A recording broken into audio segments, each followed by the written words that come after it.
it's easy to forget how far we've come, that we're actually the butterfly, not the caterpillar. We can spend a long time running around telling everybody, hey, look, I'm a caterpillar. Can you just treat me like one? Even though we've got these spectacular wings, colorful, beautiful wings that can make us fly. And people are looking at us like, oh my gosh, you're crazy. You're definitely not a caterpillar. But because we spent so long being there, and it's a lot easier being smaller and having less expectations of ourselves, we tend to stay a caterpillar with wings. This is your reminder that it's okay to be your butterfly self, and that your karma is actually hot, sexy, and delivering some amazing, amazing storylines for you. Welcome in. I'm Daisy Mack. This is Spiritual Mixtape. I have the energy update for you this week, and we get into Mercury retrograde, and what that feels like is relief. Not relief that it's ending, but relief that you're finally stopping the caterpillar storyline, that you are finally able to press go. In the written version of the update, I say that you're at a green light and you are unable to move your foot onto the accelerator. You are still pumping the brakes. And I want you also to think about this. Do you even need to be in the car anymore? Could you just get out the car and walk? Would that be easier? Could you get out the car and get on a fun bus, a fun train, a plane? We're so committed to being in the car, being a caterpillar, that we haven't fully embraced the whole new stage. Oh my gosh, if you're a butterfly, you don't need to be in the car because you've got wings. You can literally jet wherever you want to go. We're also going to talk about how lucky this week is and why it's lucky.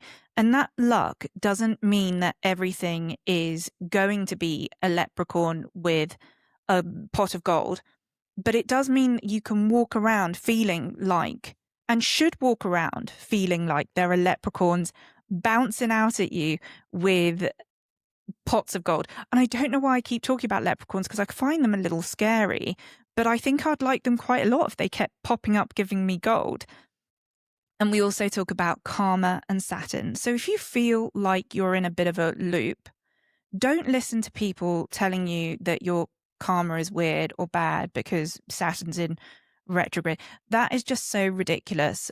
You are creating a whole bunch of good. And actually, when you're not feeling yourself, how much of it is you with your foot on the brakes, or you believing that you're a caterpillar when actually you're a butterfly and actually you're the one confusing the world?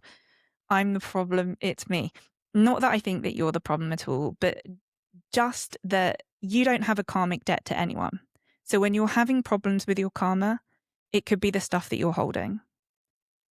I have a karma release breathwork in the free community, if that feels resonant for you. I really love this week, although it has a few moments that cause a little bit of tension, but I hope as you listen to this update, I give you ways of looking at it that feel not scary, not fearful, and actually make you a little bit excited, because it's those twisty moments that create a good story, that create a legend, that build legacy, that create resilience. And resilience is one of the most beautiful things that we can have. So that is this week. Next week, we're going to talk about the full moon. So I hope you come back for that. And I've remembered to ask you to please subscribe, whether you are here on YouTube or here on the podcast. Please follow or subscribe.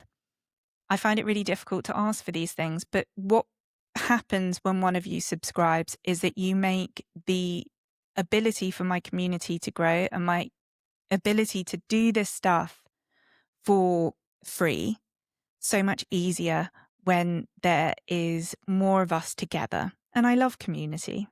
So that's my ask to you. And this podcast is my gift to you this week. Mercury retrograde comes to an end this week, on Thursday, in fact, and it marches along next to a Master 22 day. Master 22 days are when every part of the day adds up to the number 22 or the number 11. We actually don't have any more 11 days until 2030. But 22 days held the energy of building from true foundation, from something that's solid. The combination of those two energies today really says that whatever you have found through this Mercury retrograde deserves to be built on. Like the whole of this month, and I wouldn't necessarily say the whole year, but definitely pattering through May, pattering through June, and definitely in July, we have had a lot of how can you see this differently in order to create good? And that's what this Mercury retrograde does. It had a lot of vulnerability, it had a lot of emotional truth. And what I find so interesting about this particular retrograde is that it started with the Capricorn full moon. So it had full illumination around not only Cancer themes, but also Capricorn themes, how you feel success in the world, Cancer, how you feel emotionally safe in the world. The whole way through this year, we've really been on a journey with the Aries of it all, how I see myself, how myself is in the world. There's a lot of I in what we've been experiencing, and a lot of fire. And that's true of what is coming out of this moment of introspection, reflection, and how you choose to rewrite. Now, how I experience a Mercury retrograde is that it usually feels to me like it's a moment to edit. And you get a glorious writer's room full of comedy writers, emotionally deep writers, romantic, multi-layered ensemble cast, and all these voices come through, and you get to also see your story for what it truly was, not how you experienced it when you were living it and when you were close to it. So this retrograde, imprinted on the top of it, were 3 lessons from the Capricorn full moon. Your nervous system and your dreams need to be on the same side. Oh, love that. Love that. Basically, is everything I do with breathwork. Is what you're building honoring everything you've survived? And finally, let new perspectives change your standards, not your worth. What's been interesting as well is that through this retrograde, you've had this moment with Venus and Virgo, who really forced you to look at where your own standards haven't met your true worth.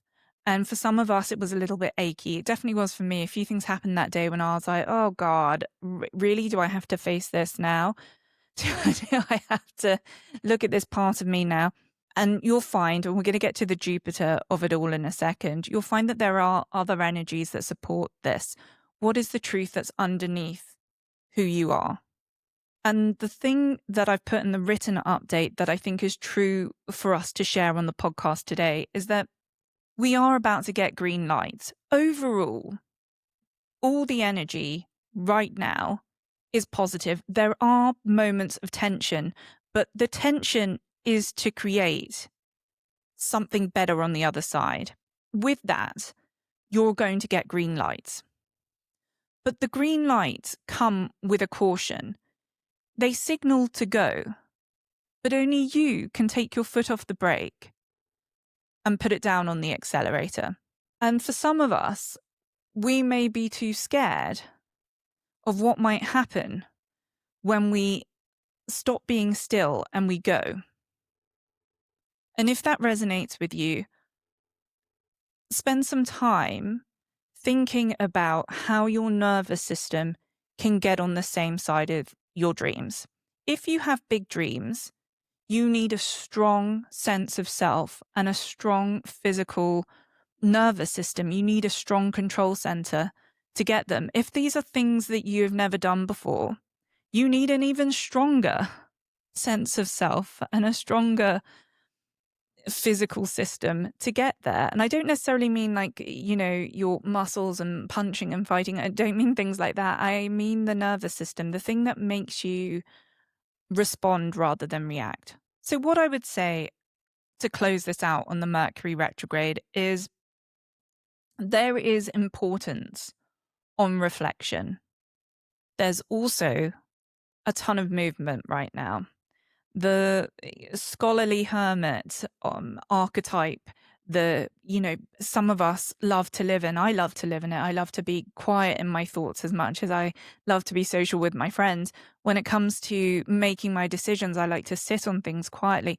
That isn't really the place that we're at between now and the end of the eclipses. That's really the end of August, let's say. There is a push on going through things.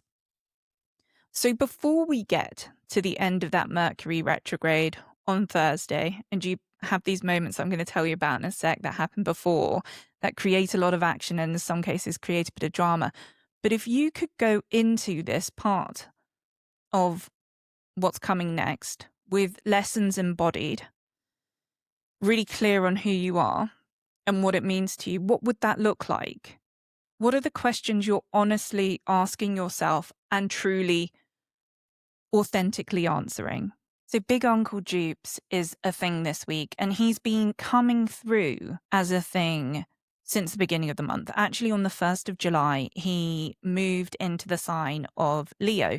So this is your most fun uncle, the one that has all this love, all this attention, and really loves to just spoil you and thinks you're so special, makes you feel safe, makes you feel seen and valued, and you just love to see them.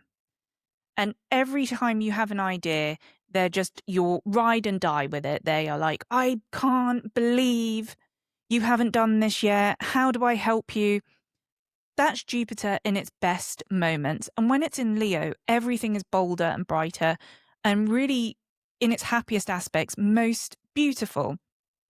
And that's also a lot to do with why this basket, this special moment with the outer planets, has even more luck expansion built into it. So the outer planets were making this thing called a minor grand trine, a sextile, 2 sextiles and a trine, which is basically the best wedding and 2 absolutely wonderful dancers. What comes up alongside that is Jupiter trining and sextiling the same outer planets and then opposing one of them. So this is like being at the best table at the wedding and the most fun, and Uncle Jupes is having one challenging conversation with a more cynical member of the table, member of the party, that actually doesn't bring down the mood. What happens when Uncle Jupes has this conversation at the table, which is going to happen on Monday?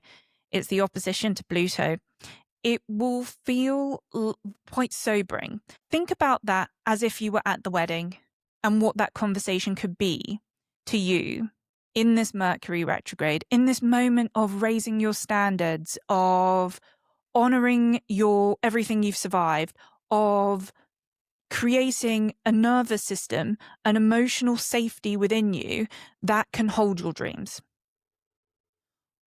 What conversation would feel like the information you needed to hear, not the information you wanted to hear?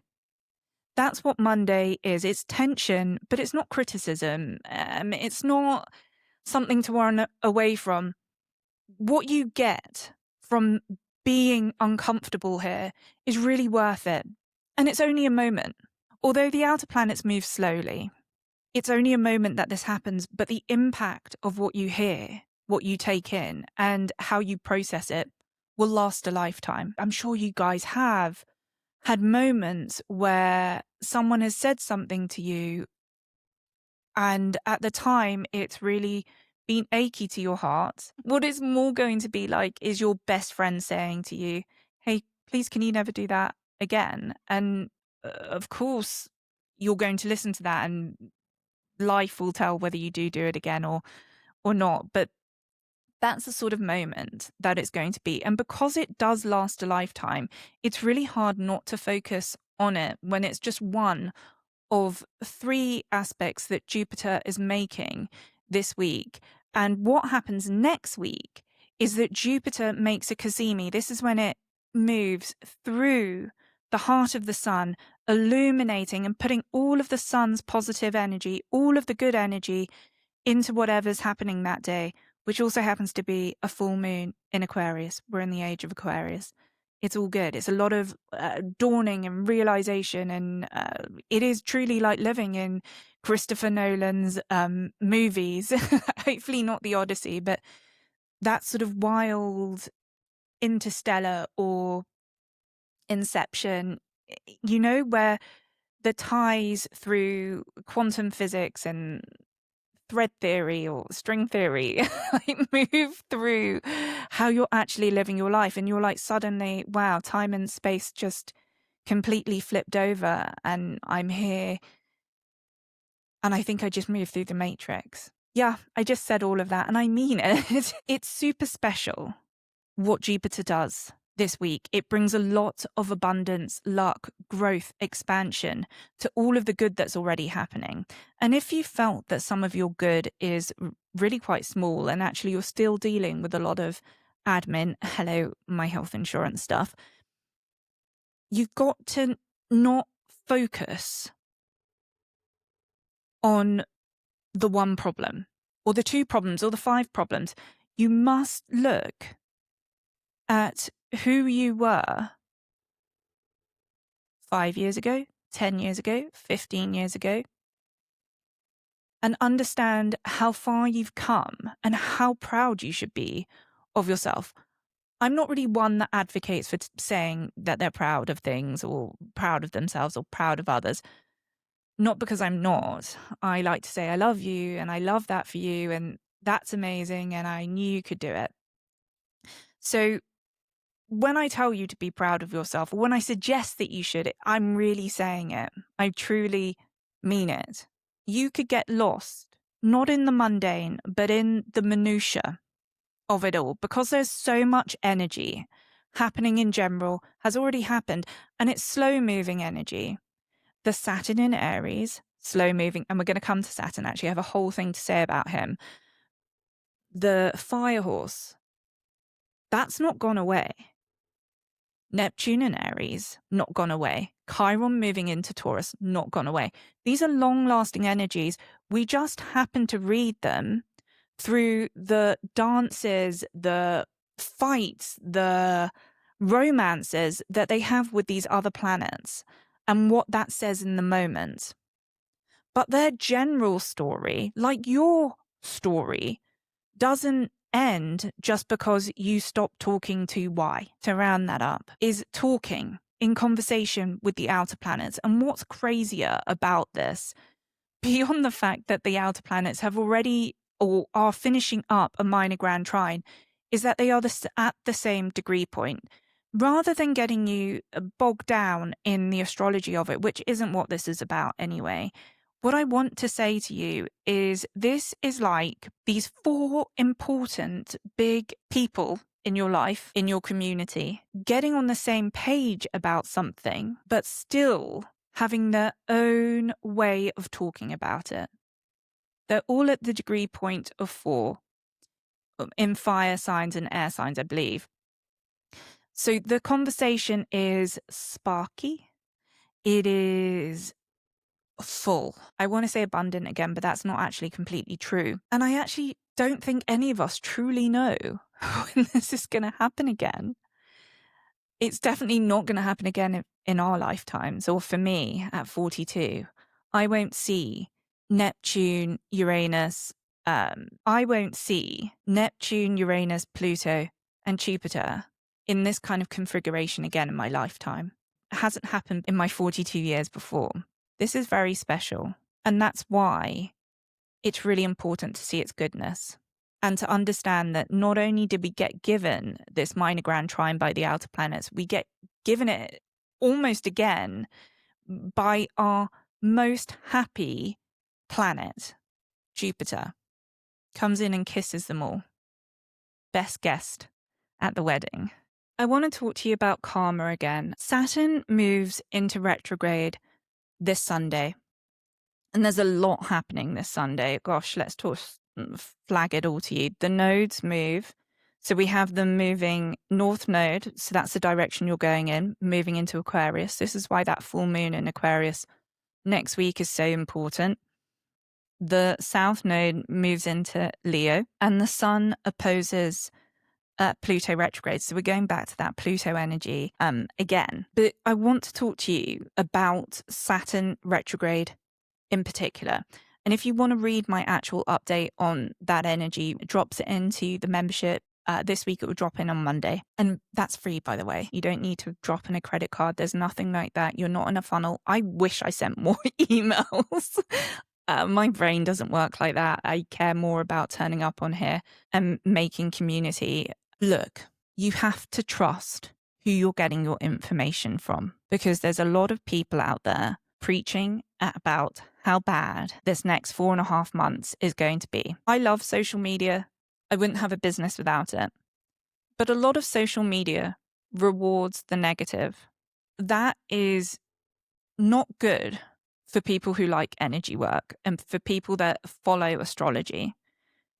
Be really cautious of who you take your advice from, because they may be being rewarded for saying negative things and playing on your fear.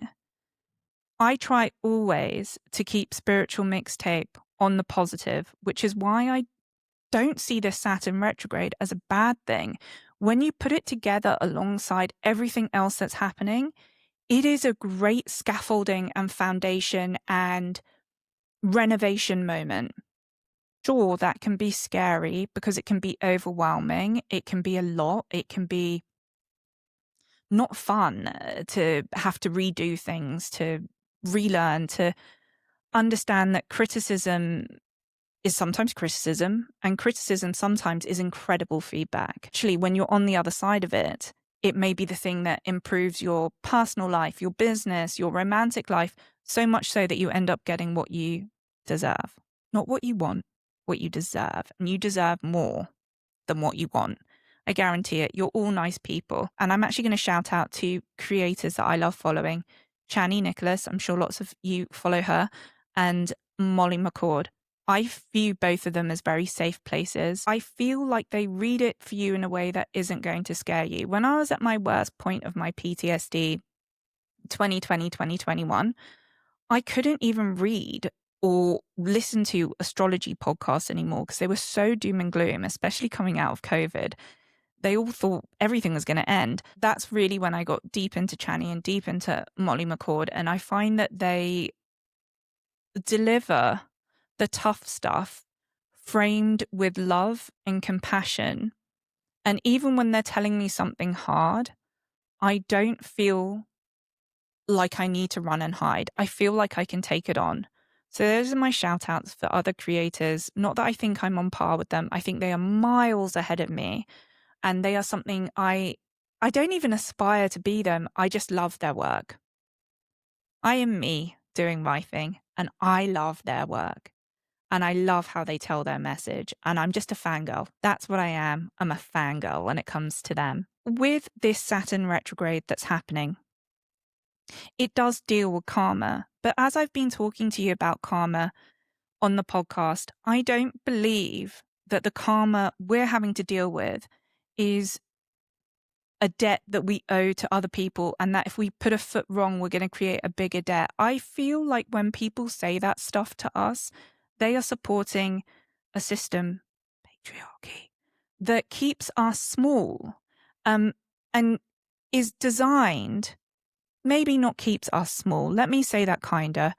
It keeps those who are at the top safe, and then everybody else just figures it out. That's a nice way of saying it. What I think is happening here is that we are in once of a lifetime energy.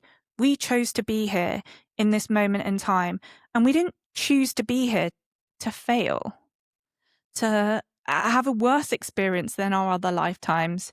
We've chosen to be here in this moment to receive lessons that we've not been able to complete before, to have new lessons that are going to add to our lifetimes to come, that are going to add to the community and the collective that we're in now. Even our hardest moments aren't meant to be the end, aren't meant to be disgusting karma and debt and all of that. The karma that we're living in now is either positive karma from great things that we're doing and how kind we are being to those around us.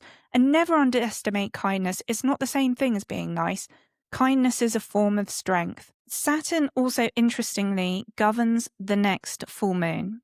So Saturn goes retrograde on Sunday, and then the Wednesday after, so Wednesday next week, is a full moon in Aquarius, and Saturn governs that moon. So what is happening in this sort of window of energy that we're in, with everything competing with all these storylines, is there is a through line. The through line is that you're a butterfly, that your dreams and your nervous system now need to be on the same side, that you might be stuck at a green light with your foot on the brake, and if so, only you can change that destiny. And that's the same thing that I'm saying about the karma. This isn't a debt that you owe to anyone else. The only thing that you do wrong here is not taking your foot off the brake. I said a few weeks ago, not choosing you. That's the karma that we're in. And if anyone tries to scare you into thinking it's something else or give you fearful thoughts, don't give in to it. Again, look back at everything you've survived. Everything that you've survived. Right? Do you feel that? When you look back at all those things that you've survived, that you have built through, that you've come through, why are you scared about something that is invisible, that isn't here? Why would you let someone keep you in that?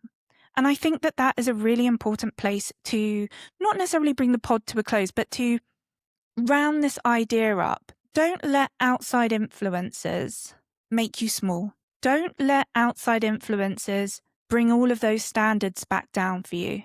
You hold true to what you deserve and what you know you're worth. You deserve lots of great karma coming back to you, so why don't you start collecting it? Why don't you wake up every day knowing that some of that good karma is going to start pinging back to you? Oh, and when I say that, I'm like, Daisy, you don't do that. And I did read this amazing quote. I wanted to say it to you. That's why I brought up Chani, where it's, why don't you get ready to receive as much as you give? When I read that in her notes, I was like a light bulb to me. It was definitely a Pluto opposition that I was feeling, because I could give and give and give and give, but I definitely don't receive at the same rate. I don't. I know that. I put on my socials yesterday about my health insurance being denied, and not my actual whole health insurance, but the treatments that I was meant to have. And the overwhelming, so positive, thank you everybody, response was just so what my heart needed. Even though some of those responses were from some of my best friends, part of me is so not used to receiving. But if I saw a in fact, I did today, a friend of mine posted about someone I don't know had a GoFundMe for cancer treatment, and I didn't give a lot, but I gave what I could. I also gave to this thing called Dialogue Cafe, which is in LA. It was flooded in the water mains. If you're in Southern California, you'll know what I mean, but there was a big flood in LA. I gave money to that as well. Just in small ways, give what you can. You create your own karma, and everyone who's here is a kind, strong, amazing person. And therefore, your karma should be coming back to you bucket loads of gold held by leprechauns at the end of the rainbows. Like, you should have all of that, and you should wake up every morning. You know, that old saying of, I felt like the world was rigged in my favor. You should wake up every morning thinking that there's going to be the leprechaun at the end of the bed with a bag of gold, that you're going to open up your emails and there's going to be several leprechauns. I mean, leprechauns are quite scary, but you know what I'm trying to say here, that there's just an abundance coming at you everywhere. That is where I'm going to leave the podcast. I have the Leo season Breathwork dropping on Wednesday. We have the Karma release Breathwork. It's already up. We have the Leo new moon, but hold on, of course, the full moon in Aquarius. That's dropping next week. Sirius and the spiritual sun. But you know what I've forgotten to mention is that I'm going to start teaching again live. 5 days in a row, ends on Lionsgate. So we start on the 4th, end on the 8th of August. I'm going to do it again in September. I love doing this. It's my thing. Again, it's in the free community. No credit card to put down, you just show up, and I hope to see you there. I do want to also ask for one other quick favour.